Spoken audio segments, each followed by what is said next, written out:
Assalamualaikum warahmatullahi wabarakatuh. Halo teman-teman Sobat UT, sebelum memulai belajar di video ini, kalian bisa berdoa terlebih dahulu, agar dimudahkan dalam memahami materi kali ini. Berdoa dipersilahkan. Setelah selesai, kalian bisa memulai menonton video teks dan audio ini ya. Selamat belajar. Jangan lupa subscribe, like, dan komen ya. Mata Kuliah Hukum Tata Negara, Modul 1, Kegiatan Belajar 2, Sumber HTN Indonesia dan faktor-faktor yang membantu pembentukan HTN Indonesia. Sumber HTN terbagi dua, yaitu sumber hukum material dan sumber hukum formal. Sumber hukum dalam arti material adalah sumber hukum yang menentukan isi hukum, sedangkan sumber hukum dalam arti formal adalah sumber hukum yang dikenal dari bentuknya, ketika bentuknya menyebabkan hukum berlaku umum, diketahui, dan ditaati. Selain sumber hukum material dan sumber hukum formal, L.J. van Apeldoorn menjelaskan bahwa terdapat pula faktor-faktor yang membantu dalam pembentukan hukum, yaitu perjanjian, jurisprudensi, dan ajaran hukum communis opinio doctorum. Sumber HTN Indonesia adalah sebagai berikut. 1. Sumber hukum material, yaitu Pancasila. 2. Sumber hukum formil, terdiri dari A.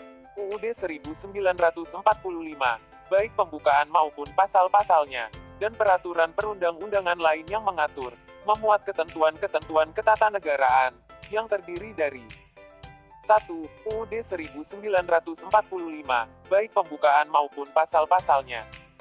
2. Ketetapan MPR-MPRS.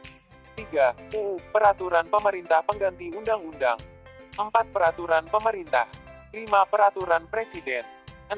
Peraturan Menteri. 7. Peraturan Daerah. B. Konvensi Ketatanegaraan. C. Traktat Perjanjian Internasional. Selain sumber hukum material dan sumber hukum formal HTN Indonesia, maka berdasarkan pendapat L.J. van Apeldoorn, terdapat pula faktor-faktor yang membantu dalam pembentukan HTN Indonesia, yang terdiri dari perjanjian, jurisprudensi, dan ajaran hukum communis opinio doctorum, yang memuat ketentuan-ketentuan ketatanegaraan. A. Sumber hukum material. Agenda rapat BPUPKI, Badan Penyelidik Usaha-Usaha Persiapan Kemerdekaan, pada tanggal-tanggal 29 Mei hingga tanggal 1 Juni tahun 1945 adalah membahas tentang dasar negara Indonesia. Dalam rapat tanggal-tanggal 1 Juni tahun 1945, IR. Soekarno mengemukakan Pancasila sebagai dasar negara Indonesia. Filosofis C. Grondslag pada rapat BPUPK pada tanggal-tanggal 1 Juni tahun 1945. Soekarno mengemukakan bahwa filosofis C. Grondslag itulah fundamen, filsafat, pikiran yang sedalam-dalamnya, jiwa, hasrat yang sedalam-dalamnya untuk di atasnya didirikan gedung Indonesia Merdeka yang kekal abadi. Mengenai Pancasila dalam pembukaan UUD 1945, Supomo yang merupakan Ketua Panitia Pembentuk UUD mengemukakan bahwa pembukaan UUD mengandung cita-cita luhur dan pokok-pokok pikiran tentang dasar dan sifat-sifatnya negara Indonesia yang hendak dibentuk. Pokok-pokok pikiran dalam pembukaan UUD dijabarkan oleh Supomo Indo sebagai berikut. 1. Negara yang melindungi segenap bangsa Indonesia dan seluruh tumpah darah Indonesia dengan berdasar atas persatuan, dan mewujudkan keadilan bagi seluruh rakyat Indonesia. 2. Negara yang berdasar atas hidup kekeluargaan, akan menyelenggarakan dasar itu bukan saja untuk dalam negeri tapi juga luar negeri. 3. Negara yang berkedaulatan rakyat, berdasar atas kerakyatan dan permusyawaratan perwakilan. 4. Negara berdasar atas ketuhanan, menurut dasar kemanusiaan yang adil dan beradab. 5. Negara memperhatikan keistimewaan penduduk yang terbesar dalam lingkungan daerahnya, ialah penduduk yang beragama Islam. Dalam penjelasan UUD 1945, dari 5 butir yang disampaikan Supomo, butir kedua mengalami perubahan, menjadi, negara hendak mewujudkan keadilan sosial bagi seluruh rakyat, dan butir kelima tidak tercantum. Supomo selanjutnya mengemukakan bahwa pokok-pokok pikiran dalam pembukaan mewujudkan cita-cita hukum, rekataite, yang menguasai hukum dengan negara, baik hukum yang tertulis maupun hukum dasar yang tidak tertulis, ialah hukum dasar yang timbul dan terpelihara dalam praktik pemerintahan negara Indonesia. Berdasarkan apa yang dikemukakan oleh Soekarno dan Supomo dalam rapat BPUPKI tersebut, maka penulis menyimpulkan bahwa Pancasila merupakan falsafah dasar negara, filosofis C. Groenslak, dan cita-cita hukum, Recitsidi. Sebagai falsafah dasar negara, filosofis C. Groenslak, dan cita-cita hukum, Recitaite, maka Pancasila merupakan sumber hukum material dari HTN Indonesia yang harus menjiwai dan dilaksanakan oleh setiap peraturan hukum baik tertulis maupun tidak tertulis. Gustav Radbruch mengemukakan mengenai cita hukum, yaitu cita hukum tidak hanya berfungsi sebagai tolok ukur yang bersifat regulatif, yaitu yang menguji apakah suatu hukum positif adil atau tidak, melainkan juga sekaligus berfungsi sebagai dasar yang bersifat konstitutif, yaitu yang menentukan bahwa tanpa cita hukum akan kehilangan maknanya sebagai hukum. Hukum yang dibentuk dan berlaku di Indonesia haruslah berdasar dan dijiwai ketuhanan yang Maha Esa, kemanusiaan yang adil dan beradab, mempersatukan Indonesia, bersifat kerakyatan yang dipimpin oleh hikmat kebijaksanaan dalam permusyawaratan perwakilan, dan menjamin keadilan sosial bagi seluruh rakyat Indonesia. Pancasila menjadi tolok ukur dalam keberlakuan hukum positif di Indonesia. Sebagai contoh dapat dikemukakan bahwa di Indonesia tidak akan diatur bahwa seseorang boleh tidak beragama, karena asas pertama dalam Pancasila adalah ketuhanan yang Maha Esa, ketika nilai-nilai ketuhanan hidup dan menjiwai berbagai aspek dalam kehidupan berbangsa dan bernegara. Indonesia juga tidak akan mengatur dan menyetujui berbagai kebijakan yang mencederai kemanusiaan bangsa lain, seperti menyetujui penyerangan kekuatan internasional di bawah koordinasi lembaga internasional terhadap sebuah negara, serta hal-hal lainnya yang bertentangan dengan kelima sila dalam Pancasila. B. Sumber hukum formal. Sebagaimana telah dikemukakan sebelumnya, bahwa sumber hukum dalam arti formal adalah sumber hukum yang dikenal dari bentuknya, di mana karena bentuknya menyebabkan hukum berlaku umum, diketahui, dan ditaati. Sumber hukum formal HTN Indonesia yang tertulis adalah UUD 1945, baik pembukaan maupun pasal-pasalnya, serta berbagai peraturan perundangan lain yang mengatur, memuat ketentuan-ketentuan ketatanegaraan, konvensi ketatanegaraan, perjanjian internasional, jurisprudensi, dan doktrin. Dalam pasal 7 ayat 1, UU Nomor 12 Tahun 2011 tentang pembentukan peraturan perundang-undangan, diatur bahwa jenis dan hierarki peraturan perundang-undangan setelah UUD 1945 adalah ketetapan Majelis Permusyawaratan Rakyat, ketetapan MPR, UU, peraturan pemerintah pengganti undang-undang, peraturan pemerintah, peraturan presiden, peraturan daerah provinsi, dan peraturan daerah kabupaten, kota. Dalam tulisan ini, Majelis Permusyawaratan Rakyat sementara, ketetapan MPRS, serta peraturan menteri dimasukkan dan dibahas karena kedua peraturan perundang-undangan tersebut secara formal berlaku dan secara material memuat, mengatur ketentuan-ketentuan ketatanegaraan. Ketetapan MPRS dibahas karena dalam penjelasan pasal 7 ayat 1, huruf B diatur bahwa yang dimaksud dengan ketetapan Majelis Permusyawaratan Rakyat adalah ketetapan Majelis Permusyawaratan Rakyat sementara dan ketetapan Majelis Permusyawaratan Rakyat yang masih berlaku sebagaimana dimaksud dalam pasal 2 dan pasal 4 ketetapan Majelis Permusyawaratan Rakyat Republik Indonesia. Nomor 1, MPR 2003 tentang peninjauan terhadap materi dan status hukum ketetapan Majelis Permusyawaratan Rakyat sementara dan ketetapan Majelis Permusyawaratan Rakyat tahun 1960 sampai dengan tahun 2002, tanggal 7 Agustus tahun 2003. Peraturan Menteri juga dibahas dalam tulisan ini karena dalam pasal 17 ayat 3, perubahan pertama UUD 1945, Menteri membidangi urusan tertentu dalam pemerintahan, dan tentunya hal tersebut berakibat Menteri berwenang membuat pengaturan dalam rangka penyelenggaraan kewenangannya. Peraturan Menteri perlu dibahas karena peranan peraturan Menteri penting dalam kerangka negara kesatuan yang mengharuskan hubungan dan koordinasi antara pemerintah pusat dan daerah. Peraturan Menteri yang mengatur urusan tertentu dalam pemerintahan sangat dibutuhkan untuk menjadi pedoman dalam penyelenggaraan program nasional di daerah, tentunya dengan tetap memperhatikan otonomi daerah dan kekhasan masing-masing daerah. 1. UUD 1945, pembukaan dan batang tubuh, dan peraturan perundang-undangan lain yang mengatur, memuat ketentuan-ketentuan ketatanegaraan. Bagian ini dibagi atas dua bagian yaitu pembahasan mengenai UUD 1945, pembukaan dan batang tubuh, dan peraturan perundang-undangan lain yang mengatur, memuat ketentuan-ketentuan ketatanegaraan. A. UUD 1945, pembukaan dan batang tubuh. Hans Nawiaski mengemukakan bahwa norma hukum dari negara manapun selalu berlapis-lapis dan berjenjang-jenjang, dan norma hukum yang dibawa berlaku, bersumber, dan berdasar pada norma yang lebih tinggi. Norma yang lebih tinggi berlaku, bersumber, dan berdasar pada norma yang lebih tinggi lagi, sampai pada suatu norma yang tertinggi yang disebut norma dasar. Norma hukum yang tertinggi dan merupakan kelompok pertama dalam hierarki norma hukum negara adalah Staatsfundamental Norm. Dikemukakan pula bahwa isi Staatsfundamental Norm ialah merupakan norma yang merupakan dasar bagi pembentukan UUD dari suatu negara, Staatsverfassung, termasuk norma pengubahannya. Hakikat hukum suatu Staatsfundamental Norm ialah syarat bagi berlakunya suatu UUD. Ia ada terlebih dahulu sebelum adanya UUD.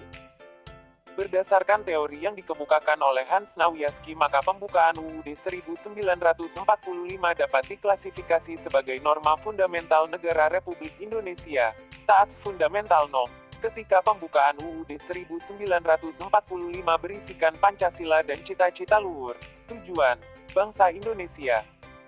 Dalam penjelasan UUD 1945, sebagaimana yang juga dikemukakan oleh Supomo tanggal 15 Juli tahun 1945, dikemukakan bahwa pokok-pokok pikiran dalam pembukaan harus menjadi dasar bagi hukum dasar negara yang terdiri dari hukum yang tertulis, UUD, dan hukum yang tidak tertulis. UUD sebagai hukum yang tertulis menciptakan pokok-pokok pikiran yang terkandung dalam pembukaan UUD 1945 ke dalam pasal-pasalnya. Selanjutnya, sesuai dengan prinsip supremasi konstitusi, tempat konstitusi adalah hukum yang tertinggi sehingga peraturan perundang-undangan ke bawahnya mengatur lebih lanjut dan tidak boleh bertentangan dengan konstitusi. Pokok-pokok pikiran dalam pembukaan, tercantum dalam penjelasan UUD 1945 sebagai berikut. Negara yaitu bunyinya, yang melindungi segenap bangsa Indonesia dan seluruh tumpah darah Indonesia dengan berdasar atas persatuan dengan mewujudkan keadilan bagi seluruh rakyat Indonesia. Negara hendak mewujudkan keadilan sosial bagi seluruh rakyat. Pokok yang ketiga yang terkandung dalam pembukaan, ialah negara yang berkedaulatan rakyat, berdasar atas kerakyatan dan permusyawaratan perwakilan. Pokok pikiran keempat yang terkandung dalam pembukaan, ialah negara berdasar atas ketuhanan yang Maha Esa menurut dasar kemanusiaan yang adil dan beradab. Oleh karena itu, Undang-Undang Dasar itu harus mengandung isi yang itu, mewajibkan pemerintah dan lain-lain penyelenggara negara, untuk memelihara budi pekerti kemanusiaan yang luhur dan memegang teguh cita-cita moral rakyat yang luhur. Berikut adalah skema yang dikemukakan oleh Patmo Wahyono yang menggambarkan mengenai hubungan antara Pancasila dan cita-cita luhur dalam pembukaan UUD 1945, yang menjiwai dan menjadi dasar bagi pasal-pasal dalam UUD 1945. Dalam skema ini, cita-cita luhur yang dikemukakan hanya tujuan nasional, akan tapi pada dasarnya cita-cita luhur dalam pembukaan tidak hanya dalam tujuan nasional yang tercantum dalam bab 4, akan tapi apa yang terkandung sejak bab pertama hingga bab terakhir, bab 4. Batang tubuh UUD 1945 terdiri dari pasal-pasal yang dilarang untuk mengatur hal-hal yang bertentangan dengan pokok-pokok pikiran dalam pembukaan UUD 1945. Sebagai contoh dapat dikemukakan bahwa pasal-pasal dalam UUD 1945 tidak boleh mengatur tentang hak untuk tidak beragama dan propaganda ateis tidak beragama, sebagaimana diatur pasal 54 Konstitusi Soviet, karena tentu saja tidak sesuai dengan nilai dasar dalam Pancasila khususnya sila pertama, ketuhanan yang Maha Esa. Dalam hal melakukan perubahan UUD 1945, juga harus dijamin bahwa nilai-nilai dalam Pancasila dan cita-cita luhur dalam pembukaan tetap diatur dalam pasal-pasal UUD 1945. Dalam melakukan perubahan UUD 1945, dilarang misalnya, menghapus pasal-pasal yang mewajibkan negara untuk memajukan kesejahteraan umum, yaitu pasal-pasal yang terkandung dalam bab 14 tentang kesejahteraan sosial, yaitu pasal 33 dan pasal 34 UUD 1945. Notonagoro mengemukakan bahwa kebaikan hukum positif Indonesia termasuk tubuh UUD harus diukur dari asas-asas yang tercantum dalam pembukaan. Dan karena itu pembukaan dan Pancasila harus dipergunakan sebagai pedoman bagi penyelesaian soal-soal pokok kenegaraan dan tertib hukum Indonesia. Pembukaan dan batang tubuh UUD 1945 harus menjadi pedoman bagi peraturan perundang-undangan di bawah UUD 1945 yang akan dijelaskan dalam pembahasan selanjutnya. B. Peraturan perundang-undangan lain yang mengatur, memuat ketentuan-ketentuan ketatanegaraan. Peraturan perundang-undangan lain yang mengatur, memuat ketentuan-ketentuan ketatanegaraan, yang terdiri dari 1. Ketetapan MPR/MPRS 2. UU Peraturan Pemerintah Pengganti Undang-Undang, Perpu 3. Peraturan Pemerintah (PP) 4. Peraturan Presiden, Perpres 5. Peraturan Menteri 6. Peraturan Daerah Perda 1. Ketetapan Majelis Permusyawaratan Rakyat Sementara, Ketetapan MPRS, dan Ketetapan Majelis Permusyawaratan Rakyat Ketetapan MPR. Sebelum perubahan UUD 1945, berdasarkan Pasal 1 Ayat 2 UUD 1945, sebelum perubahan, diatur bahwa kedaulatan adalah di tangan rakyat dan dilakukan sepenuhnya oleh MPR. MPR sebagai lembaga negara tertinggi berwenang mengeluarkan ketetapan yang bersifat mengatur dan mengikat bagi lembaga negara yang berada di bawah MPR. Dalam Pasal 3 Ayat 2 Ketetapan MPR RI Nomor II MPR 2000 tentang sumber hukum dan tata urutan peraturan perundang-undangan diatur bahwa ketetapan MPR RI merupakan putusan MPR sebagai pengemban kedaulatan rakyat yang ditetapkan dalam sidang-sidang MPR. Pasal 2 Ketetapan MPR RI Nomor 2 MPR 2000 tentang sumber hukum dan tata urutan peraturan perundang-undangan mengatur tentang tata urutan peraturan perundang-undangan yaitu A. Undang-Undang Dasar 1945 B. Ketetapan Majelis Permusyawaratan Rakyat Republik Indonesia C. Undang-Undang D. Peraturan Pemerintah Pengganti Undang-Undang E. Peraturan Pemerintah F. Keputusan Presiden G. Peraturan Daerah. Setelah perubahan UUD 1945, MPR tidak lagi dikonstruksikan sebagai satu-satunya pengemban kedaulatan rakyat, sebagaimana diatur dalam Pasal 1 Ayat 2 perubahan ketiga UUD 1945, yaitu, kedaulatan berada di tangan rakyat dan dilaksanakan menurut Undang-Undang Dasar. MPR tidak lagi berkedudukan sebagai lembaga negara tertinggi, sehingga tidak lagi membentuk ketetapan yang bersifat mengatur, karena semua lembaga negara melaksanakan kewenangannya berdasarkan yang ditentukan dalam UUD, dan peraturan perundang-undangan lainnya. Berdasarkan Pasal 1 Aturan Tambahan Perubahan keempat UUD 1945, MPR ditugasi untuk melakukan peninjauan terhadap materi dan status hukum ketetapan MPRS dan ketetapan MPR untuk diambil putusan pada sidang MPR tahun 2003. Walaupun MPR tidak lagi dikonstruksikan sebagai lembaga negara tertinggi, hal tersebut tidak berarti bahwa semua ketetapan MPR tidak memiliki kekuatan mengikat dan tidak berlaku. Karena dalam ketetapan ini, terdapat ketetapan yang tetap berlaku dengan ketentuan masing-masing, sebagaimana diatur dalam Pasal 2 dan ketetapan yang tetap berlaku sampai dengan terbentuknya UU, berdasarkan Pasal 4 Ketetapan MPR RI Nomor I MPR 2003 tentang peninjauan terhadap materi dan status hukum ketetapan MPRS dan ketetapan MPR RI tahun 1960 sampai dengan tahun 2002. Ketetapan MPRS dan MPR tetap berlaku dengan ketentuan masing-masing adalah sebagai berikut. A.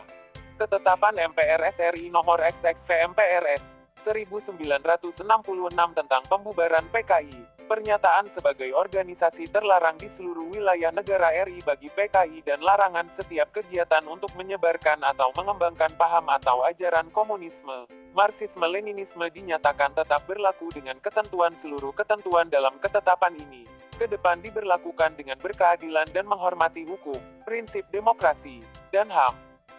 B. Ketetapan MPR RI Nomor XVI MPR 1998 tentang politik ekonomi dalam rangka demokrasi ekonomi, dinyatakan tetap berlaku dengan ketentuan.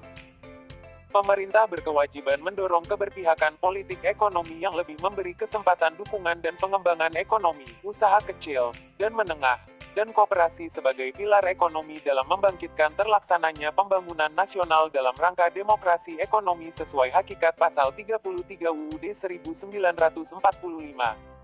C. Ketetapan MPR RI Nomor V. MPR 1999 tentang penentuan pendapat di Timor Timur tetap berlaku sampai dengan terlaksananya ketentuan dalam pasal 5 dan pasal 6 ketetapan ini. Ketetapan MPRS dan MPR tetap berlaku sampai dengan terbentuknya undang-undang, yaitu A. Ketetapan MPRS RI Nomor 29, MPRS 1966 tentang pengangkatan pahlawan Ampera tetap berlaku dengan menghargai pahlawan Ampera yang telah ditetapkan dan sampai terbentuknya undang-undang tentang pemberian gelar, tanda jasa, dan lain-lain tanda kehormatan. B. Ketetapan MPR RI Nomor C. MPR 1998 tentang penyelenggara negara yang bersih dan bebas KKN sampai terlaksananya seluruh ketentuan dalam ketetapan tersebut. C. Ketetapan MPR RI Nomor XV MPR 1998 tentang penyelenggaraan otonomi daerah, pengaturan, pembagian, dan pemanfaatan sumber daya nasional yang berkeadilan, serta perimbangan keuangan pusat dan daerah dalam kerangka Negara Kesatuan Republik Indonesia. D. Ketetapan MPR RI Nomor II MPR 2000 tentang sumber hukum dan tata urutan peraturan perundang-undangan. E. Ketetapan MPR RI Nomor V MPR 2000 tentang pemantapan persatuan dan kesatuan nasional. F. Ketetapan MPR RI Nomor V MPR 2000 tentang pemisahan TNI dan Kepolisian Negara RI sampai terbentuknya undang-undang terkait. G.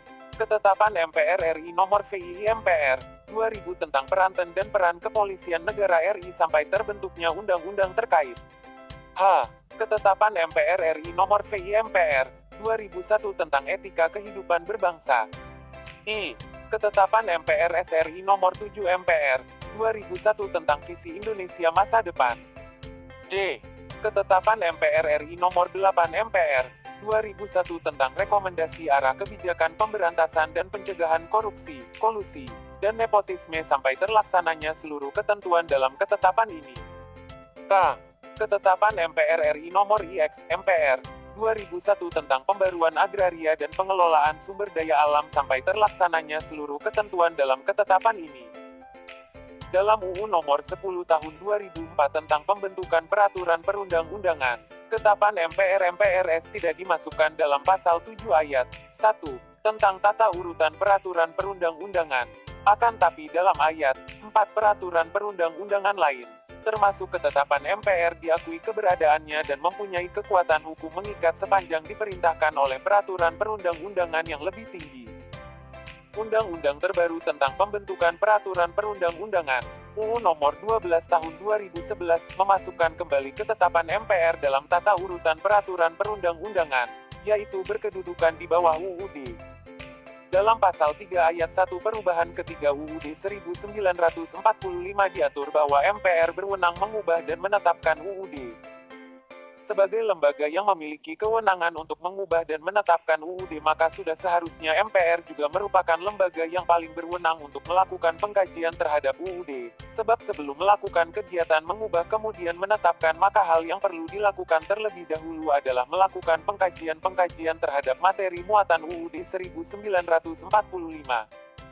Konsep ini yang digunakan oleh penyusun UUD 1945, di mana dikonstruksikan bahwa MPR terkait dengan UUD, melakukan kajian-kajian, dan jika perlu akan melakukan perubahan, sebagaimana dikemukakan oleh Supomo, yaitu, kita harus mengadakan satu sistem.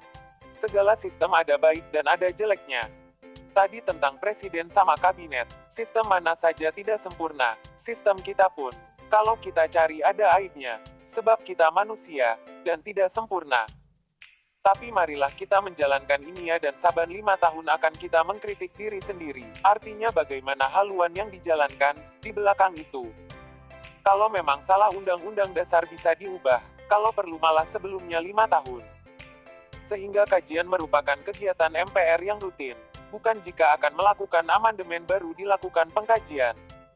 Termasuk pula pengkajian yang dilakukan oleh MPR sebelum perubahan UUD 1945, adalah pengkajian terhadap haluan negara. Dalam Konstitusi RIS dan UUD RI, tidak terdapat haluan negara yang disetujui oleh parlemen. Akan tapi dalam kedua UUD tersebut terdapat asas-asas dasar yang dijadikan dasar dalam penyelenggaraan negara. Salah satu pasal dari asas-asas dasar yang tercantum dalam kedua UUD tersebut, yaitu penguasa memajukan kepastian dan jaminan sosial, teristimewa pemastian dan penjaminan syarat-syarat perburuhan yang baik, pencegahan dan pemberantasan pengangguran serta menyelenggarakan persediaan untuk hari tua dan pemeliharaan janda-janda dan anak yatim piatu. Arahan dalam penyelenggaraan bernegara haruslah berpedoman pada asas-asas dasar yang terdapat dalam UUD 1945, dan berbeda dengan Konstitusi RIS dan UUD RI yang mengatur lebih lengkap. Asas-asas dasar dalam UUD 1945 lebih sedikit dan tersebar pengaturannya dalam berbagai bab. Sebagai lembaga yang berwenang menetapkan dan mengubah UUD, maka MPR merupakan lembaga yang tepat untuk mengkaji dan menyusun berbagai asas-asas dasar yang terdapat dalam UUD 1945 untuk selanjutnya dijadikan arahan dalam penyelenggaraan bernegara. 2. Undang-undang. Peraturan pemerintah pengganti undang-undang setelah UUD 1945, maka peraturan perundang-undangan di bawahnya menurut pasal 7 ayat 1. UU Nomor 12 Tahun 2011 adalah undang-undang, peraturan pemerintah pengganti undang-undang, tapi tidak sepenuhnya sejajar antara undang-undang dengan peraturan pemerintah pengganti undang-undang, Perpu.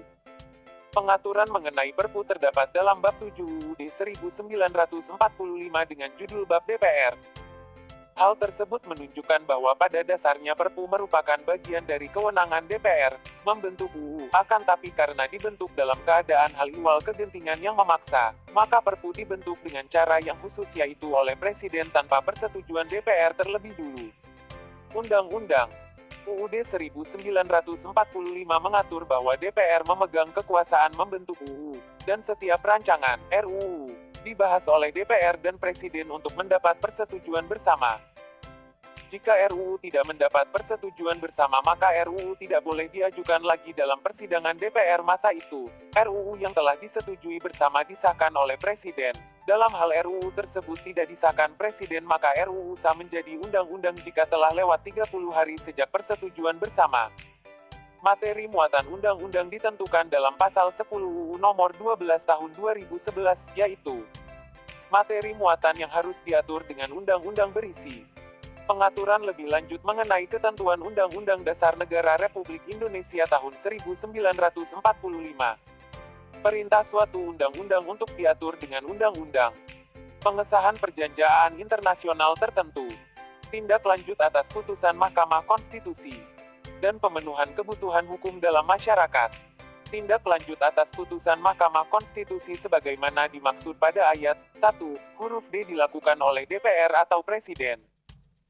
Selain kedua hal tersebut, materi muatan undang-undang berdasarkan pasal 2 dan pasal 4 Ketetapan MPR RI Nomor 1 MPR 2003 tentang peninjauan terhadap materi dan status hukum Ketetapan MPRS dan Ketetapan MPR RI tahun 1960 sampai dengan tahun 2002, yaitu untuk mengatur ketentuan dalam Ketetapan MPR yang masih berlaku. Hal tersebut perlu diatur dalam undang-undang bahwa materi muatan undang-undang mengatur ketentuan dalam Ketetapan MPR-MPRS karena dalam tata urutan peraturan perundang-undangan, undang-undang berada di bawah Ketetapan MPR-MPRS. Berikut adalah beberapa undang-undang mengatur lebih lanjut ketentuan dalam UUD 1945, yaitu UU Nomor 39 Tahun 1999 yang merupakan undang-undang yang materi muatannya mengatur tentang HAM dan UU Nomor 12 Tahun 2006 yang merupakan undang-undang yang mengatur mengenai kewarganegaraan RI.